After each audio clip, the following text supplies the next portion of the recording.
Eid Mubarak. Simple ആയിട്ടുള്ള bread butter പുഡിങ്ങിന്റെ റെസിപ്പിയുമായിട്ടാണ് ഞാൻ വന്നിരിക്കുന്നത്. കുറച്ചു നേരത്തെയാണ് ഞാൻ റെസിപ്പി കൊണ്ടുവന്നത്. കാരണം ഇതിന് ഉണ്ടാക്കാൻ വേണ്ടിയിട്ട് ഐറ്റംസ് ഒക്കെ നേരത്തെ തന്നെ പർച്ചേസ് ചെയ്ത് വെക്കണമല്ലോ. അപ്പോൾ നമുക്ക് ഇൻഗ്രീഡിയൻസ് പരിചയപ്പെടാം. ആദ്യം തന്നെ വേണ്ടത് 6 ലിറ്റർ പാലാണ്. പിന്നെ വേണ്ടത് മിൽക്ക് മെയ്ഡ് ആണ് 100 മില്ലി ലിറ്റർ. അതുപോലെ 100 ഗ്രാം ബട്ടർ അത്യാവശ്യമാണ്, അത് മസ്റ്റ് ആണ്.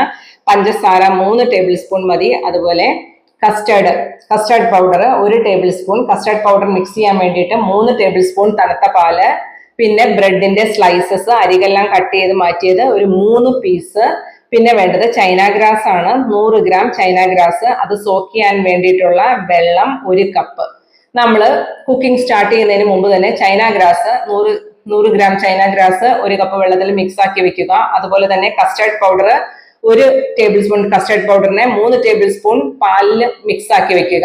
എന്നതിന് ശേഷം നമ്മൾ പാല് ചൂടാക്കുക. പാല് തിളയ്ക്കുന്ന ഒരു പരുവം എത്തുമ്പോഴേക്കും ആദ്യം തന്നെ പഞ്ചസാര, മിൽക്ക് മെയ്ഡ്, കസ്റ്റേർഡ് പൗഡർ, പിന്നെ milk made, custard powder, butter, China grass ഇതെല്ലാം 1 ബൈ 1 ചേർത്ത് കൊടുത്ത് നന്നായിട്ട്, പഞ്ചസാര എല്ലാം ചേർത്ത് കൊടുത്ത് നന്നായിട്ട് ഇളക്കി അതിനെ ഫ്ലെയിം ഓഫ് ആക്കിയിട്ട് നന്നായിട്ട് മിക്സ് ആക്കി കൊടുക്കുമ്പോൾ ബ്രെഡ് എല്ലാം സോഫ്റ്റ് ആവും, ചൈന ഗ്രാസ് എല്ലാം നല്ല സോഫ്റ്റ് ആവും, അതുപോലെ ബട്ടർ നല്ല മെൽറ്റ് ആയി വരും. എന്നിട്ട് നമുക്കിതിനെ ഒന്ന് തണുക്കാനായിട്ട് ഫാൻ്റെ താഴെ കൊണ്ടുവന്ന് വയ്ക്കാം. കൈയെടുക്കാതെ ഇളക്കി കൊടുക്കാം. തണുത്ത് കഴിയുമ്പോഴേക്കും ഈ മിക്സ് എടുത്തിട്ട് നമ്മൾ മിക്സിയുടെ ജാറിലിട്ടിട്ട് ഒന്ന് ബ്ലെൻഡ് ചെയ്ത് എടുക്കുന്നുണ്ട്. ഇത് വളരെയധികം ഈസി ആയിട്ടുള്ള റെസിപ്പിയാണ്. വീട്ടിലുള്ള കൊച്ചുകുട്ടികൾക്കും അതുപോലെ കുറച്ച് മുതിർന്നവർക്കും വളരെ ഈസി ആയിട്ട് പ്രിപ്പയർ ചെയ്യാൻ പറ്റും.